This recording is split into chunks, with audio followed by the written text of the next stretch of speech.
Okay. It's recording. Ladies and gentlemen, here we are backstage after one of the greatest performances I personally myself have ever seen a guitar player do. We're going backstage now with the great Bill Reboli, where he's going to explain to us a few of his techniques, and he's going to also... Oh, this is his wife, Miss Annie Reboli. Hello, Miss Reboli. How are you doing tonight? Fine, doing great. Great. What a wonderful show. I know you're so proud of your husband to be such a great musician and artist. I enjoyed it. It was great. It's just, I've never seen anything quite like it. I know. I enjoy it every time. Yeah.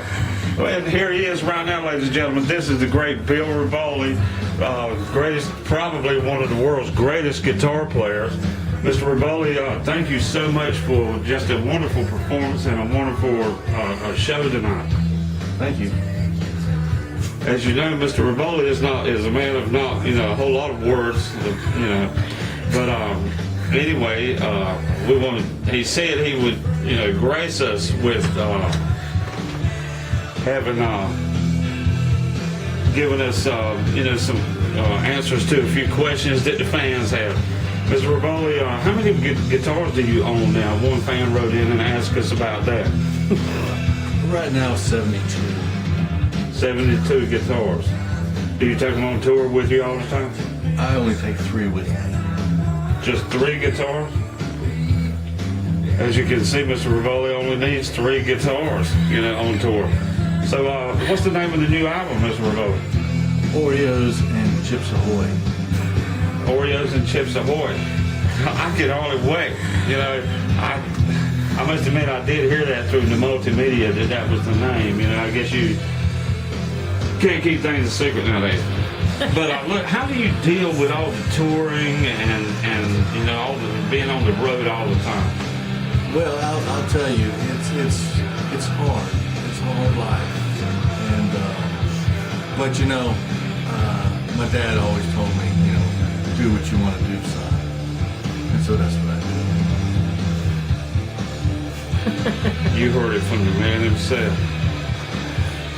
Now, so far as your guitar technique, how did you, this is probably, nobody's ever done anything like this before. It's just the most unique and probably the best thing that's ever come along. How did you develop this?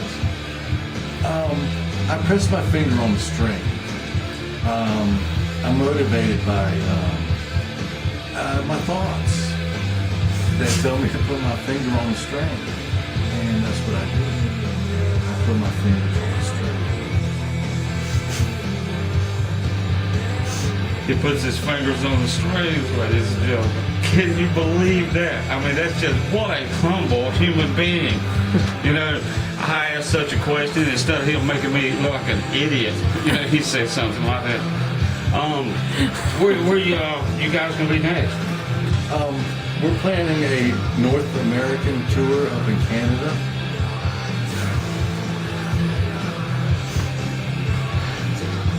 Yeah.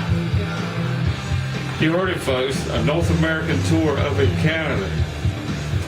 So, what's your plans after the tour? You going back in the studio? Yes. We plan on going in the studio and working. At least I have a 3-year project in mind. It's kind of a cross between live, theatrical. I will be putting my fingers on more strings, and that's about it. Yeah. A lot of fingers on strings. That's what I like. Well, we also had, before we go here, I had a fan write in and wanted to know how you dealt with the people being so, so famous. Yeah, that's tough, to be able to go to a McDonald's and get a number 4, I miss that. But I can order it, that's how I deal with it. And, I have people protecting me. A lot of people protect me. I've heard you have a lot of bodyguards.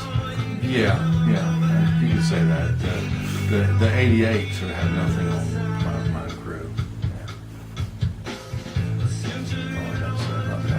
Right, well, I understand, yeah.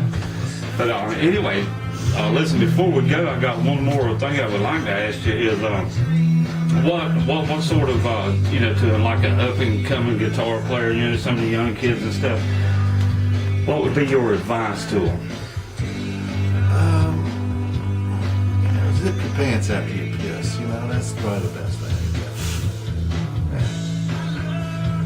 I don't know what I got to say. You heard it, ladies and gentlemen. Zip your pants after you piss. And you heard it from the man.